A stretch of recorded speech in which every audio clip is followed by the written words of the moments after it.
Nasubukan nyo na ba ang peanut brittle ko? Ito lang naman po ang tinatawag sa Visayas na pinyato. Pinyato po ito sa Visayas. Hindi ko po alam guys kung bakit nagiging pinyato po ito na hindi naman po ito gawa sa pinya. Paki-comment naman guys kung ano po ang tawag nito sa inyo. So for today's video, gagawa po tayo ng peanut brittle na ang gagamitin po natin ay brown sugar. Pwede naman po tayong gumamit ng white sugar pero ito po talaga ang kauna-unahang version ng peanut brittle na ang gamit ito ay brown sugar. Kung hindi nyo po napapansin guys, pumalpak nga pala ako sa video kong ito. Kung interesado ka, tapusin niyo po ang video ko para naman sa ganun ay may matutunan po kayo sa araw na ito. Hindi po lahat ng expert ay hindi na po pumapalyar. Pumapalyar din po paminsan-minsan. May mga pagkakataon talaga guys na mawawala ka talaga sa sarili.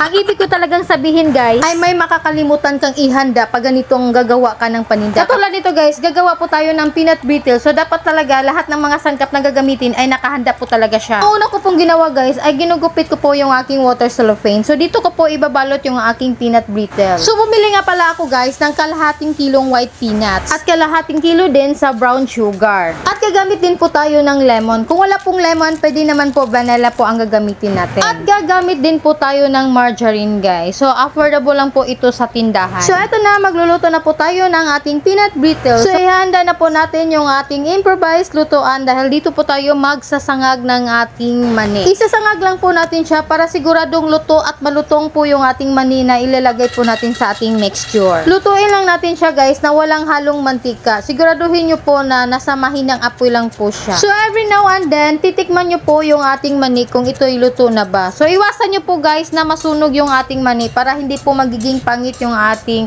peanut brittle. So eto na, luto na at sinasalin ko na siya sa ibang lalagyan. Palamigin lang po ito kaunti bago nyo po dikdikin.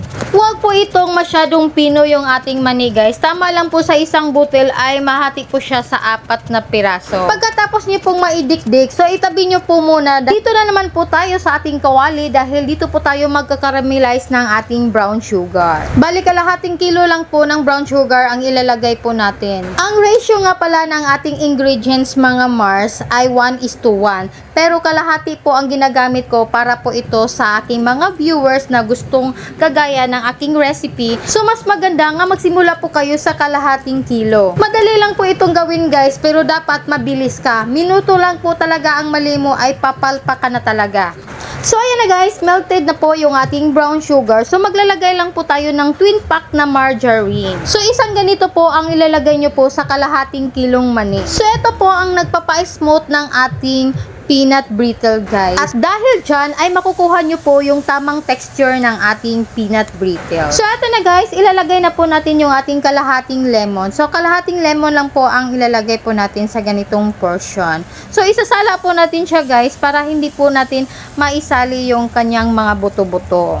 So ito na, naihalo na po natin yung ating mga ingredients. So dito na po talaga sa part na ito guys ay nagkamali na po talaga ako. Hindi pala ako nakakuha ng dahon ng saging guys. Doon ko talaga ilalagay yung aking peanut brittle pag maluto na. Hindi na po talaga kakayanin guys pag kukuha pa po ako ng dahon ng saging. So ang ginagawa ko dyan guys ay tinatry kong gamitin yung glaze paper na akala ko magiging okay. Habang kumukulo na sa kawali yung aking caramelized sugar guys, ako naman ay nagugupit po ako ng glaze paper dyan. So ayun guys, hindi ko po nalagyan ng kaunting asin at saka hindi ko po nalunod kaagad yung aking peanuts. Pag ganyan talaga guys na may mali na, ito lang po talaga ang masasabi ko guys, ituloy mo lang ang laban. Laban lang guys sa puhunan dahil pag ito'y hindi mabenta, walang ibang kakain sa palpak guys, kundi tayo lang. Hindi po tayo matututo kapag hindi po tayo kakain sa ating kapalpakan. So ayan na guys, sinalo ko na po yung mani. Dapat mabilis lang, hindi na kailangan magtagal dahil luto na po yung mani. Mekos-mekos mo lang yarn hanggang sa mahalo mo talaga yung ating caramelized sugar.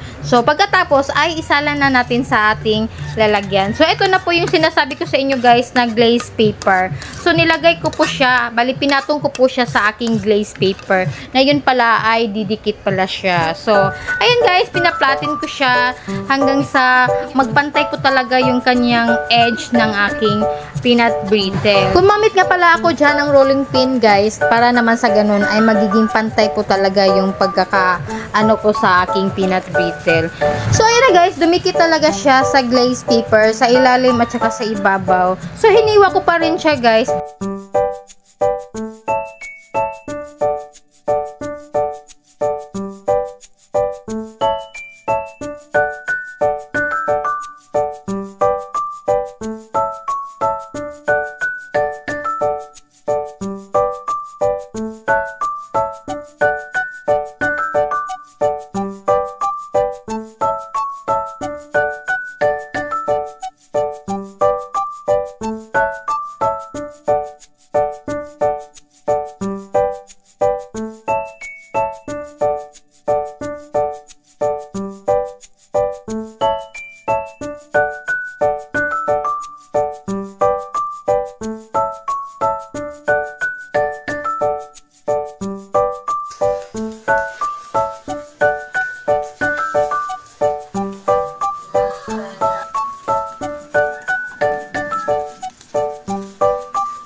natin yung ating peanut brittle. So, first time ko talaga guys na mag-flex ng aking palpak. Titikman po natin ang ating gawa. Diba? So, ayan.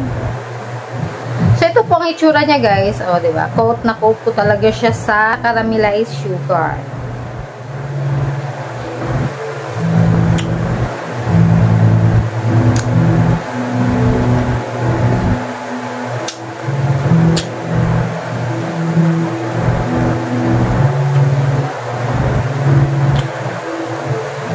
Tapusin ko muna sa pagkain guys ha. Kumbaga, i-feel ko talaga siya. Namnamin ko po talaga yung ating gawa guys.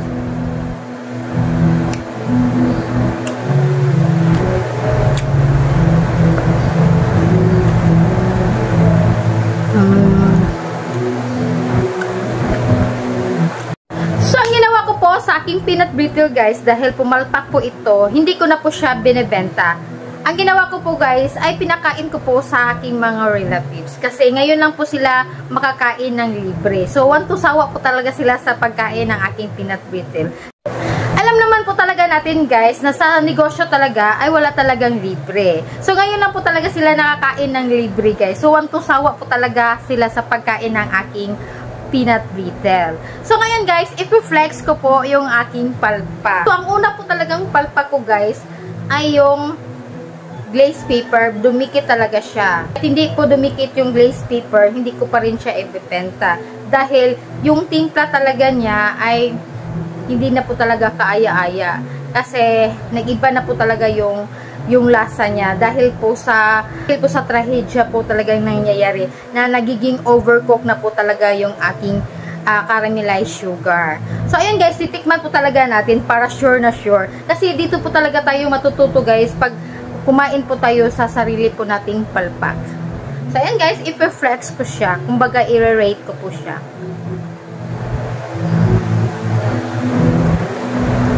Matigas siya guys. Siyempre, matigas naman po talaga ang peanut butter. Pero yung lasa niya guys,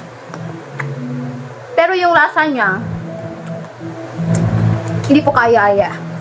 Dahil, mapait na po siya. Yung mani niya, malutong po siya. Tamang-tamang timing po talaga yung pagluto niya. Doon po tayo pumalpak guys sa part na kumulo na po yung brown sugar. Kumbaga yung caramelized sugar, doon po tayo pumalpak. Hindi talaga pwede guys na kumulo po yung brown sugar ng ganun po kakulo. Hindi talaga pwede natin paabutin sa ganun. Dapat hindi po talaga mangingitim yung ating caramelized sugar. Kasi ang pinalabasan doon ay papait na po talaga yung ating peanut brittle.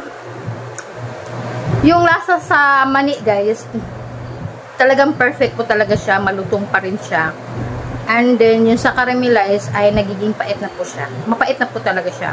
Kaya ayun, palpak na po talaga. Hindi na po talaga may benta.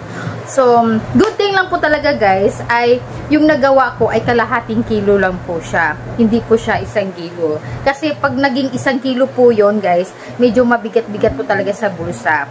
Sa peanut brittle po talaga guys, ang puhunan mo talaga nito kung magluluto ka ng kalahating kilo ay nasa mahigit 100 lang po talaga. Yung mahigit 100 lang po talaga ang magiging puhunan mo nito. Kasi sa isang kalahating kilong white peanuts guys, ay nagkakahalaga po yan ng 60 pesos dahil 120 pesos po talaga yung per kilo niya. So, kalahati lang po talaga yung ating nilagay. And then, yung kalahating kilong brown sugar guys, ay nagkakahalaga po yan ng 30 pesos. So, 90 pesos na. Tapos, yung lemon talaga guys, ay nagkakahalaga po yan ng 15 pesos. So, magkano na ba? So, 105. And then, yung margarine guys na twin pack ay nabili ko lang po yan sa tindahan. So, nagkakahalaga po yan ng 15 pesos. So, ang puhunan po talaga ng aking peanut brittle na ginagawa ko ngayon guys ay 120 pesos. So, 120 pesos po talaga ang medyo nalulugi po talaga ako. Naman po talaga totally nalulugi guys kasi nakakain pa naman siya. So, pinakain ko po sa aking mga pamangkin. Manguuya naman po talaga siya, pero medyo mapait lang po. Yun lang po talaga ang minutes lang po talaga yung mali ko, ayun pumalpak na talaga. Para naman po sa mga viewers na gustong matuto sa paggawa ng peanut brittle. So, dapat po talaga ay iwasan nyo po na ma-overcook po yung ating caramelized sugar para naman sa ganun, hindi po mangyayari ng katulad po sa akin. So, bago po matapos ang aking video, gusto ko lang pong isi-shoutout ang aking mga viewers na laging nanonood sa aking video.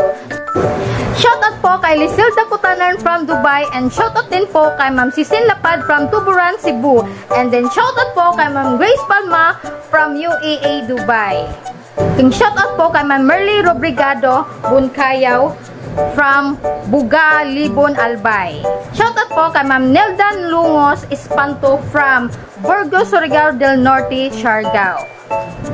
Shoutout po kay Ma'am Nilda Perlocha from Negros Occidental. Shoutout po kay Puntinella Cloud from Barangay Concepcion, Lopez, Quezon. Shoutout din po kay Ma'am Dolores Desiree Santillan from Bantayan Island, Cebu.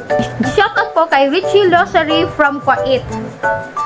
And last but not the least, Del Durano from Cebu City. So, hi po sa inyong lahat at salamat po sa laging pong pagsuporta ng aking channel. Sa kababayan kong mga Bisaya diha o sa mga pinalangga kong viewers, maraming salamat po sa lagi pong panonood ng aking video. Sana po ay hindi po kayo magsasawa sa panonood ng aking video. So, yan lang po. At kung ikaw ay bago ka pa lang sa aking channel, huwag niyo pong kalimutan na pindutin ang subscribe button at hit notification bell para lagi pa kayong updated sa mga videos na aking i-upload. At kung ikaw ay may mga katanungan, huwag niyo pong kalimutan na mag-comment po kayo sa baba at para naman sa ganon, masagot ko po yung mga tanong niyo. That's it. Thank you for watching. Bye-bye.